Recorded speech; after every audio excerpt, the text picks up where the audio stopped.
Okay, good evening, everyone. My name is Mark Francis. I'm the Deputy Superintendent with Parkland School Division. Thank you for coming tonight to hear a little bit about some of the proposed boundary changes. The first thing, I'm using a mic, not because this is a very large space, but we are actually recording this session, the presentation, so parents aren't able to attend can watch it later. We will not be recording the small group discussion. Just so you know, when you start asking questions and expressing opinions, we're not recording that, and that would not be shared, but just the presentation that's being made tonight. We're going to be asking about 45 minutes of your time. We have about a 20-minute presentation to go through to share some information, and then we will break into a couple small groups and ask for some feedback on what you've heard tonight. But before we begin the presentation portion, I'd like to invite up our Superintendent, Shauna Boyce, just to say a few words. Thank you. Yeah, boy, it feels weird to have talking to a mic for...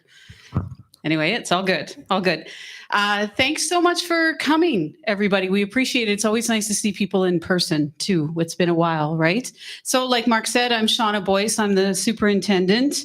And we're here tonight mainly to talk to you. So there's a couple of things I need to tell you, and then we're going to get out of the way so you can share your thoughts and opinions. Before we get too far in, though, let me first of all introduce Lorraine Stewart, our board chair, and Lorraine will introduce the rest of the trustees who are here tonight. Thank you very much. I would love to do that. And I wrote their names down. You know how you remember your mother's name until you're in front of people and you can't remember your mother's name? So this is the same. I'm Lorraine Stewart and I'm board chair. And we have Aileen Wagner with us, trustee, and Eric Cameron, trustee, Jill Osborne, trustee, Paul McCann, trustee. I think Paul's at the back. Ducking, hiding. And so, yeah, we are 5 of the trustees who are here to listen to your conversations. Thank you. Let me also just introduce the rest of the people who are here tonight. You met Mark. Mark Francis is our deputy superintendent. Scott McFadden is standing over there. He is an associate superintendent. Mark and Scott will be doing the majority of the presentation tonight. Scott Johnston, associate superintendent, and Meg Muscolzi, associate superintendent, are both here as well to help facilitate the conversation. Behind the camera tonight is Jordy Weedman. Jordy is our director of communications. And you would have met, because I know you already know, Bryn Spence is somewhere herding. Oh, there he is.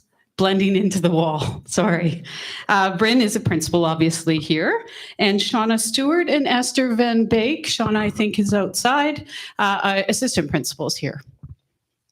So let me just start with this. This process of taking a look at attendance boundaries for the entire Parkland School Division started well over a year ago now, in which at that time the board instructed administration to take a look at attendance boundaries. And what we did is we contracted some consultants to do some research and write a report that included some recommendations. That report came back to the board in January of 2022, so just a couple of months ago, and it included a number of recommendations, or at least things that we could consider, or the board should consider. And so at that point, then board and executive, all of us, we sat down and we took a look at ones that made sense, or if there were options in a number of them. If you've read the report, you can see that it says you could do this, or you could do this, or you could do this. And so, of course, some of them are mutually exclusive, right? So we started to do that. And now we're in that process of further exploring whichever options are available to the communities. So no, it's not going to be a surprise to anybody who lives in Spruce Grove that Spruce Grove population has been growing and growing exponentially. One of the fastest growing communities in Alberta, 10% growth rate over the last 4 years, I think, or in the last 4 years. And of course, the east end of Spruce Grove seems to be growing more rapidly than anywhere else in the city. And so that's part of the reason why we're here to talk about this tonight. It feels strange to talk about how a school that is 5 years old is already at capacity. But that's where we are, and partly because of the wonderful city that it's situated in that everybody wants to move to and build houses in. So this is all part of the process, and I just want to point out two quick things before we move on. The capital plan is a form that our board looks at every year, and it's a request that goes into the government to request capital projects. The plan that will come in front of the board on Tuesday includes a request for a new school in Tonewood. We have also already applied for and received, but they haven't been installed yet, more portables for Prescott. But we still find ourselves in this situation, and that's why we're here to talk about ways that we could address this as we go forward. So we need to talk about what to do in the meantime.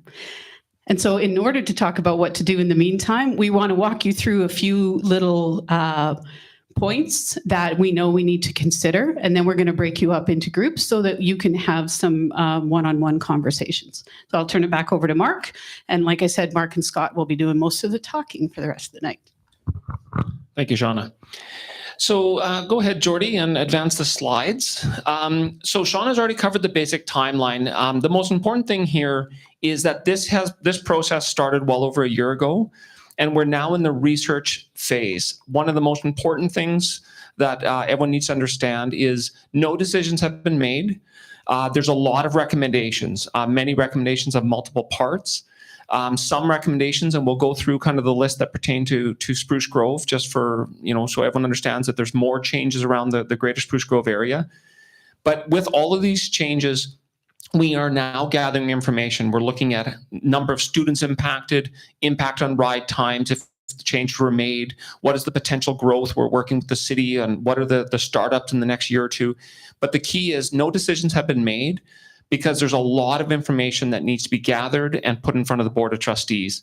The intent is to have a report, a very thorough report that goes to the Board of Trustees in April. That report is a public report, so it is all the information that administration is collecting, and it comes to the board, and it is a publicly viewable report. So all the information that's put in front of the board on these recommendations are also available to our parents. The intent is to make a decision by the end of this school year, so in May or June, have a decision on which recommendations will be implemented. Now, it's key that these recommendations are not implemented for next September. What would happen is if we were to change a boundary of a school, of Prescott School, and say that this is the new boundary, it would come into effect on September 2023. So it would not be for next September. And that's so we're not telling everyone in June that there may be a boundary change for the following September. So really quickly, we'll just go through the recommendations. Some pertain more to Prescott, but I think it's important to kind of see them in its entirety. The first change is to convert Parkland Village to a K-6 school or K-5 school, and keep some students that are currently designated to Prescott. That then could mean that following time at Parkland Village, whether they stay until grade 4 to grade 6, they'd be redirected to Woodhaven. Go ahead, Jordy, advance the slide. Some of the slides that have the little stop sign we won't spend time on those. The full report is available on our website. Some of those recommendations are not going forward just because they didn't make sense. So for instance, one of the recommendations that we just passed over was move the Parklands Student Athletic Academy to Greystone School. Well, it wouldn't fit. So there's no need to do further research when you just don't have enough room. So we'll pause on these recommendations. There was 2 recommendations that looked at more wide-scale change across the entire Spruce Grove, which meant that we would almost redraw the boundaries for all schools in either a north-south or an east-west flow. These recommendations, unfortunately, did not actually address. It shifted where we were overcrowded and underused, but there wasn't a single solution. So unless you put every single student in a different school, and there was no easy way to redraw by neighborhood. So when people say, well, why are we looking at just one neighborhood? We did look at a more comprehensive, which is literally putting almost every student in the greater Spruce Grove area and just saying where would they fit. But really, at the end of the day, we still have the same problem as we have some big neighborhoods and we have some decreasing neighborhoods. And it didn't actually solve any of the problems. It just shifted where the problem would have sat. Go ahead, Jordy.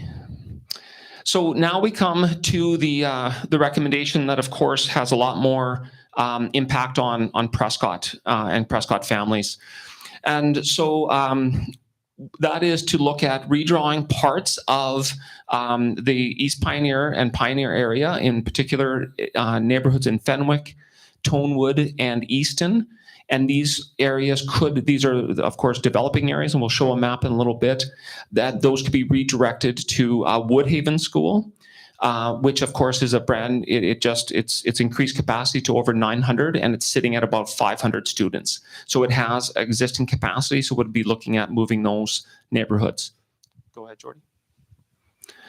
And then this is also on the west end. We're looking at undeveloped areas very similar to the areas south of us here. On the west end, looking at also sending those students to Brookwood and Woodhaven.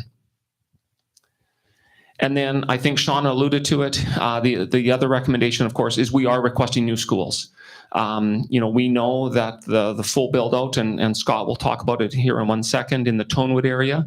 That area, once fully built out, would actually sustain a school similar in size to what we have here in Prescott when it's fully done. So with that, what we'll do, this is just a visual representation of the areas we're talking about. Of course, where